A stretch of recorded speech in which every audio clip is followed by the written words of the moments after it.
আকাশ, সমুদ্র বা স্থলপথে যোগাযোগে ব্যবস্থা বিবেচনায় উন্নত দেশগুলোর মতোই সুবিধা রয়েছে দক্ষিণ পূর্ব এশিয়ার দেশ মালয়েশিয়ায়। তাই ২ যুগ আগে থেকেই আশেপাশের বিভিন্ন দেশের জন্য অন্যতম শ্রমবাজার এটি। পাশাপাশি দৃষ্টিনন্দন স্থাপনা ও পর্যটন শিল্পের বিকাশ ঘটায় অনেক পর্যটকদের আগ্রহ মালয়েশিয়ার দিকে। বিভিন্ন সংস্থার তথ্য অনুযায়ী মালয়েশিয়ায় বসবাসরত অবৈধ বাংলাদেশির সংখ্যা ৪ লাখের বেশি। উপার্জন ভালো হয় ভিসার মেয়াদ শেষ হলেও নবায়ন না করেই থেকে যাচ্ছেন অনেকে। আবার দালাল বা এজেন্টের প্রতারণার পাশাপাশি দূতাবাসের অসহযোগিতায় বাড়ছে অবৈধ হওয়া বাংলাদেশিদের সংখ্যা। 10 বছর পরে ভিসা লাগতেছে না, যে দালাল দিয়ে করছে দালালে তখনকার বলছে যে বয়স বেশি না হলে হয় না। নদী দিয়ে নিয়েছে আর কি আমাকে, তখন আমার কোনো পাসপোর্ট নাই, যা কিছু আছিল সব ওরা নিয়ে নিছে। আমি অবৈধ হয়েছি, আমার পাসপোর্ট এবং টাকা নিয়ে ইন্ডিয়া পলাই গেছে।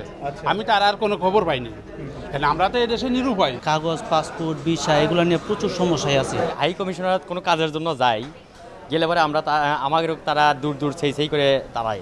অভিযোগ রয়েছে মালয়েশিয়ায় থেকে যেতে পাসপোর্ট নবায়ন করতে এসেও তথ্য পরিবর্তন বা গোপনের চেষ্টা করছেন অনেকেই। ভুল হলে আমরা কারেকশন করে দিতে পারি, কিন্তু কোনো বয়স আমরা চেঞ্জ করে দিতে পারি না। এটা আমাদের দেশের জনগণের অজ্ঞতার একটা বিষয়। আর আমার ধারণা যে এদেরকে মাঝে একটা মিডলম্যান গ্রো করছে।